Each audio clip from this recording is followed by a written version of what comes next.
Hello Merle, a very pleasure to have you here. Thank you so much. Who is Merle? I am a mother and a grandmother, and I live in the United States on the Mexican border in New Mexico, in a very famous town called Santa Fe. It's one of the oldest places in America. That's where I live. I visit home when I can, and I love Sweden very much, and I've been here a lot. How come that you are in Sweden this time? Right before COVID, my organization, which is a foundation in the US, it's called the Center for Emergent Diplomacy. We got together with some scientists and some philosophers here in Sweden, and we brought some scientists and philosophers from Santa Fe together for a different kind of a conference that was about dialogue, not about reading each other's research and reading papers and critiquing papers, but to have a true dialogue among these different scientists about what was happening in the world, particularly around global warming. And so the conference was quite successful. Everybody was shut down by COVID. So I'm back again to talk about that with some colleagues here to see if there's a possibility of doing a follow-up conference. Much has happened since that conference. Another reason I'm back is because I have a special interest in entrepreneurs now. That's a good word to use. People who are beginning startups that are locally based, and talk differently about climate change as survival in local communities and development in local communities, so people can learn to restore the soil and grow food, and because climate change is happening more rapidly than the models now. That's what the scientists I work with tell me. And so we're running out of time in a way. And so I'm also here because I have a close friend who's an entrepreneur and has a really good idea about how to do that. And it's kind of outside the existing system of big multinational corporations. It's outside the existing system of green energy. I don't think there's such a thing the way it's being discussed in the corporations. So there's a whole dialogue around that. I travel constantly. There's no place in the world that's safe anymore. You have worked in the White House. It was a very long time ago. Yeah. I was brought in on just a special project for the president. He was worried about all the conflicts at all the executive branch agencies, all the executive agencies that support the administration. He said, what's going on out there? Why is everybody fighting, particularly over these new environmental, regulations? Please go out, and here's a team, here's a study, find out about this and report back. So it was a very special assignment. When you work in the White House, you meet a lot of people. Yeah, power changes people in some very nefarious ways. That's what I learned. They happened to be in the right place at the right time, honestly. They supported a particular political party or a particular candidate. They were friends before, they had some dealings before, and then they get to this place of power, if they're lucky, and it's a lot of luck, and then they think they've earned it, when in fact, they've just, they've been in the right place at the right time. And that feeling of entitlement, that they have earned this, changes them very rapidly. I was very disappointed, and I found this to be really a startling way to look at power and how power corrupts, which we've always heard, right? It really does. So, and it frightened me because this isn't the way I like to be in the world. You work with conflict between the countries. Our organization has always done what's called track 2 diplomacy. It's the negotiations that take place behind the scenes. And of course, those are the negotiations where something actually happens, as opposed to the negotiations that are filmed by the newscasters. And so we have to keep a very low profile. And let's talk about Middle East negotiations, for example. And at that time, I could have Iraqis and Iranians and Egyptians and Israelis and Palestinians all at the table at the same time. We did what's called multi-party negotiations, right? Back channel. Track 2, multi-party negotiations. So, and here I am. If they know a lot about me or how I feel about issues, they're not going to trust me, right? They're all going to think about how they feel about what they know about me. So I've I have to keep a very low profile. I'm skilled at my job, which I think I am after decades of doing this. If you're skilled as a mediator, you become a chair, a table, part of the negotiation, something that's helpful if it's going well, right? They forget that I'm a woman. Most of the people at the table are men, until very recently. They forget I'm a woman. They forget I'm American. I just become the person up there who's making sure that everything stays on track and that it's moving forward, and it's like a better chair, a better seat, a better table. That's my goal as a mediator. There has to be a balance. If I know too much and I have too many opinions, I can't do a good job. If the settlement is going to last, has to emerge. That's why we're called the Center for Emergent Diplomacy. It has to emerge from the negotiation, not from me, the mediator, saying, I know you're in trouble, here's some ideas. I never did that because I knew they had to own the settlement. Did you work as a group? I always worked with a team. But you're a facilitator and a catalyst maybe, as well as a negotiator. This is about practice and about skill. I gave up the mediation model very early because it's a personal power model. Mediator at the beginning of the negotiations has so much power because everybody's stuck or you wouldn't be there, right? They're desperate for help because I have all the power to say, oh, here's what's wrong. I've been studying this issue and here's what my government thinks about that. And I just abandoned that pretty early because especially for back channel negotiations, which is all about relationship building and trust. If you can build trust and relationships in the background, then when they go into the formal process, it can change everything. By making it clear that everybody has to trust the information and how the information is going to be used. That is so lost in today's world in diplomacy. Nobody trusts anybody anymore, and it's because of social media. It's because of the communications that are so rapid now. It's a wonder anybody goes into negotiations now and trusts anybody. Yeah. Right. We talked about the young people. We have to give them a belief in the future. All human beings have to have hope.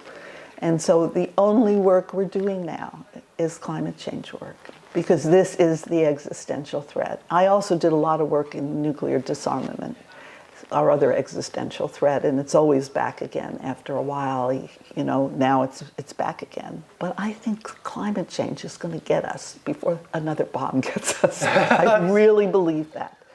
It's happening so fast, and people don't understand how exponential the pace of climate change is. They just, it's too big, it's too complex, the issue. How do you put your arms around it? The kids are much better at that. They understand at a different level what's going on because they can feel the stress and the trauma all around them because systems are beginning to collapse. And if you live in the developing world, then you are on the front lines every day. There's floods, there's drought, your family's having to move all the time. There are more and more climate refugees. If you don't live in the privileged West, as we do, you see it every day, you're living it now. And they really understand it. And so our kids in what I call the privileged world, the rich world in the West, are beginning to understand that in a way that is outpacing how adults are beginning to understand this. Greta Thunberg was very important in sending a message as a young person, a very young person when she started, who said, wake up, right? This was the wake-up call. Now, years later, people have to begin to take action, and it's the young people that are taking action. They're going to the court system. In America, they just won a small court case about the government taking their future away from them because they're not doing anything. Do you know about that court case? Right. Yeah, they're awake to the message now, are beginning to look at all the levers of both government and society so that they can begin to make change.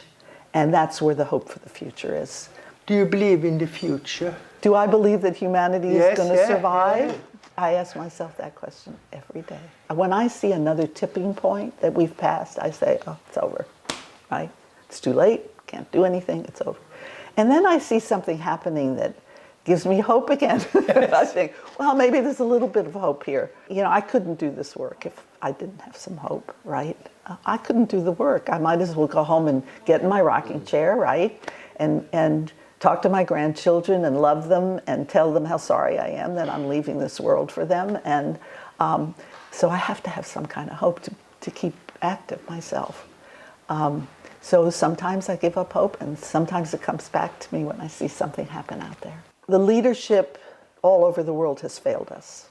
Governments have failed us all over the world. All you have to do is look at what's happening in the environment. Nothing has changed. There are goals here, there are goals there, and there's money promised here, and there's money promised. Nothing has changed. Honestly, nothing has changed. We know that. We can see how much garbage still goes up in the air, right?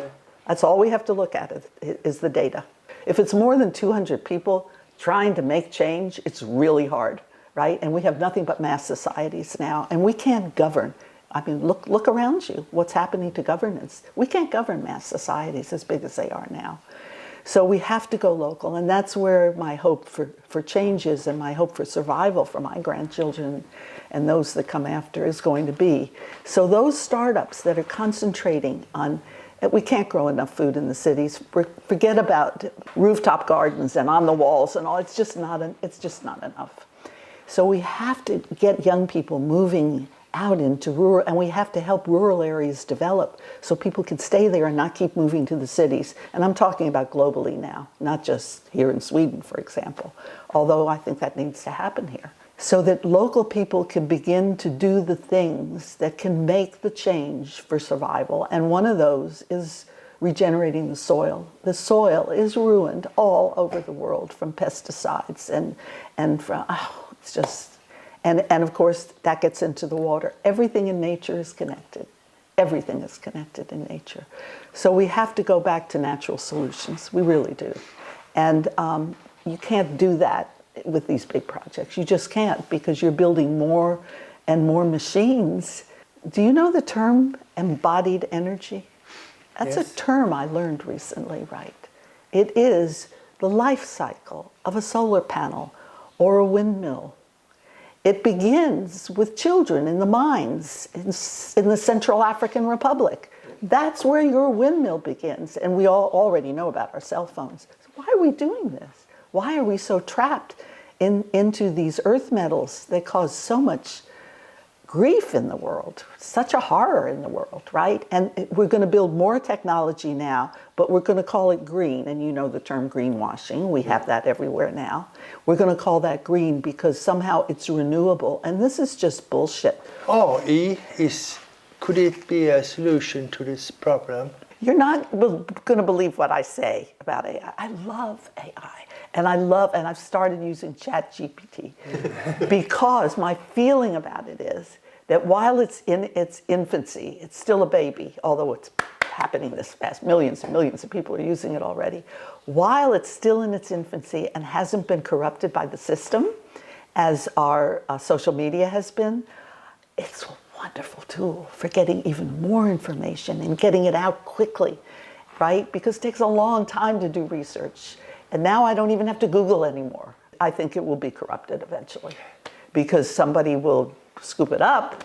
Maybe Elon will scoop it up. Who knows, right? But could it be could it help us with the solution for the climate change, or I the think pace so. of climate change? I think there are many ways it could help if it happens soon enough. As I say before it changes. Robotics is such an interesting field right now, for example, and robots can do things. If we could produce good robots, do the right things much faster, and there are all kinds of things that could happen with AI. And there are all kinds of things that could happen with AI in communication that I don't trust right now already, but I think some of those things could be good if they were worked out in the right way. Have you noticed that we used to be talking about 2050 very recently, Yes. and now we're talking about 2030 globally? I think that's more realistic. I think we have to move fast. The climate changes exponentially, and I think it's going to collapse soon if we don't do something radical. Do you think the powerful people understand this? I think they understand it. Are they willing to change it? I think they're going to be forced to, unless you want to join Elon up in one of his rockets and go to another planet. I don't think people understand everything about him. He has one goal, which is to repopulate another planet. He really understands this. He thinks it's over. He thinks it's gone. And his goal is to make sure that he has the ability by himself to populate another planet. That's his goal. I really believe that's Elon Musk's goal. What kind of friends do you talk this problem with? Oh, I talk to my Swedish friends because there's so much more understanding in Sweden than there is at home, very honestly. I don't talk much to my American friends, and I don't work there.